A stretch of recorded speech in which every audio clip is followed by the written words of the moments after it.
Hey, how's everybody doing there today? So it's been about a week or so since I put out the Guadalajara part 2 video. First of all, I wanted to say thank you to everyone that's helped me reach my goal of 200 subscribers. Something I never thought I would get to. Started out with 1, right? It's really great, right? Just to kind of put it into context, right? To get monetization, you have to be at least 1,000 subscribers and have so many viewed hours and things like that. So maybe we'll get there one day, and if we do, that'd be fantastic. The journey will keep moving forward. So to kind of talk about that journey, I'm currently here in Victoria. I've been here for about a week-ish, and be here for about another week, and then head back to the U.S. There are things that I have to repair on the car, as you can see. The solar panel, I can get into that later, but the solar panels just aren't working. The lifespan on them is just not enough, right? So that's one problem, right? But today's video is to kind of talk about Mexican plumbing. Here, the place I've been staying at is a plumbing system. It's had its issues, right? This isn't about what's right, what's wrong. This is just about how a plumbing system works. The water system, right? So anywhere you go in the world, the concept is the same. You got water in the street, you got water in a container, and you need it to get it into your house, right? That's the concept. How do you do it? Piping, bamboo, whatever works for you, right? This isn't to degrade anyone. This is just to showcase how things are here in Mexico. And like many other people, I'm sure there's a struggle with finding help and finding qualified help. Don't put a band-aid on it, right?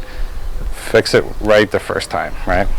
When I was in the workforce, that's what I used to always say: fix it right the first time and we won't have a problem.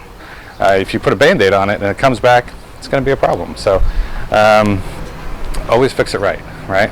So anyway, we'll get into it here. So one of the first things is, like, you have your supply that comes from the street, which is over here on this valve.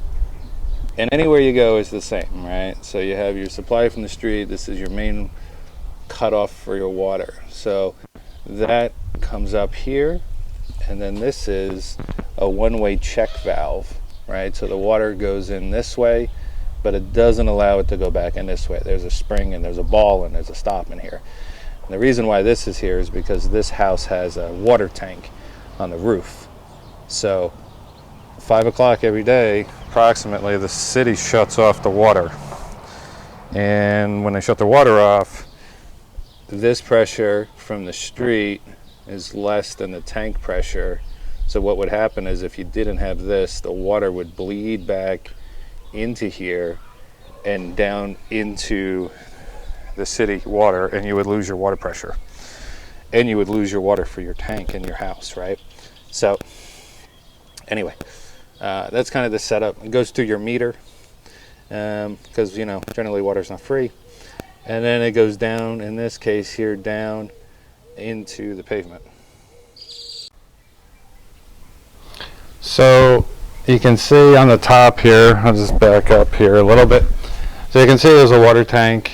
When I first started working on this project here, the water would overflow out of the top of the lid whenever there was street pressure. Now look, these things can be kind of complicated sometimes, but pretty basic, right? So here is your hot water heater, right? At least it's outside. It's not venting in the house, right? So kudos on that, right? And once again, you have your cold water supply, which comes in from your street. Shut-off valve goes down, cold in, and then there's your hot out, right? So then there's your hot out over here. This is your pressure relief valve, and then this is your hot water to your house, right? What's a little bit different is like this over here. So this took me a little bit in the beginning to figure out exactly what was going on. We'll get on top of the roof here and see. But essentially, when the street water pressure is on, it supplies cold water here. Why? I don't know. I'm not sure. But it does. So this comes over here, feeds your washing machine. There's also another spout. But it goes up here, and this goes to the bottom of the tank that's on the roof. So what would happen was it needed this one-way check valve, right, which allows water to go down but not up. Because just like out front, when the city shuts the water off, this pressure goes away and it's replaced with the tank pressure. So that's fine. But then once the city turned the water pressure back on, the water would go up this pipe, overflow out of the top of the tank, right? So how to install this one-way check valve.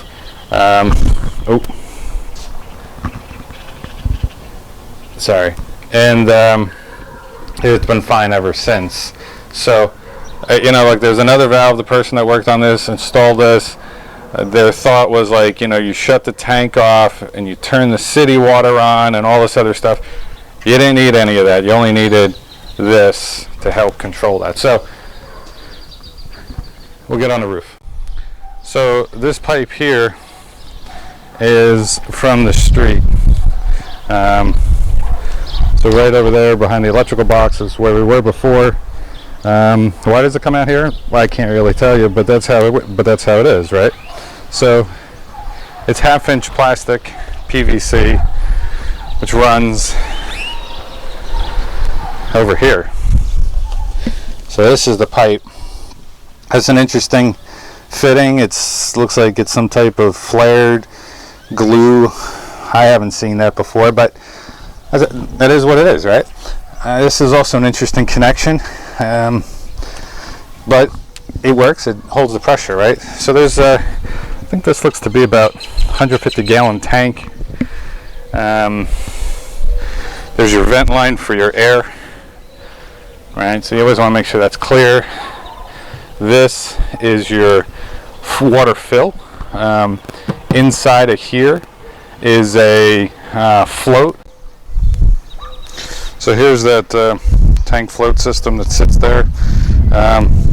This ball always has to be full of air. If there's any water in this, it's bad. As it floats there, controls this water valve, and there's always water pressure here, because if you push this down, it'll shut off. So whenever there's city water pressure, you have pressure here, and that'll fill this tank. And then when they shut the water off, you use your tank water, it drops, the float drops. In the morning, the water pressure kicks on into the city, water comes out of here, runs until the float stops. Water, right? So this is water in all the time, right? So here's your feed, your tank feed that goes here, right? And you can see, so this is your tank feed, which is 3/4, goes down to 1/2 inch, comes down around the bottom here. Like I said, this is where it gets a little bit complicated, right? It goes down there, it goes to that tank shutoff valve. So essentially, that is how the system here works, right?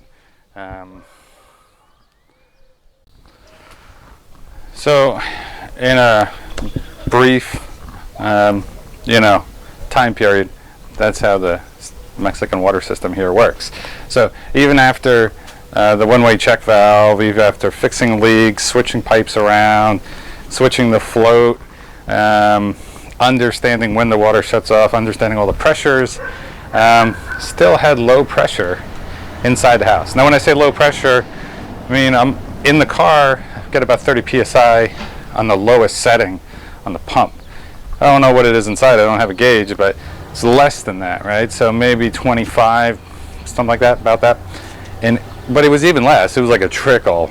So something else to check is, like, after unscrewing the shower head and all the faucets, they have a screen in there, and that screen was plugged up with rocks. So rocks, debris, sediment. So it's definitely one of those things, right? It's just like being a mechanic, right? You start at point A and you continue to fix things until you get to the end. And there could be 100 things wrong, or not correct, or cross-threaded, or not right. And you just have to keep chipping away at it, right? So, so after cleaning all the sediment, cleaning all the screens, putting it back in there, good to go, right? So good water pressure. Don't have to worry about containing water, or losing water, and draining out your reserve tank. So anyway, if there's anything else that you want to see while I'm here, if you, like I said, if you want me to make a video about explaining the car, the suspension lift that I put in there, let me know. And kind of the timeline ahead is I'll be headed back to the US there next week sometime, and I'll probably make some videos along the way, and take a flight out of Houston, and then see where things go, right? From there, not exactly 100% sure yet, but we'll see, right? So I'm going to spend some time in Florida, and maybe it's Costa Rica on the horizon for a couple months. With COVID, everything is still shut down, right, in South America.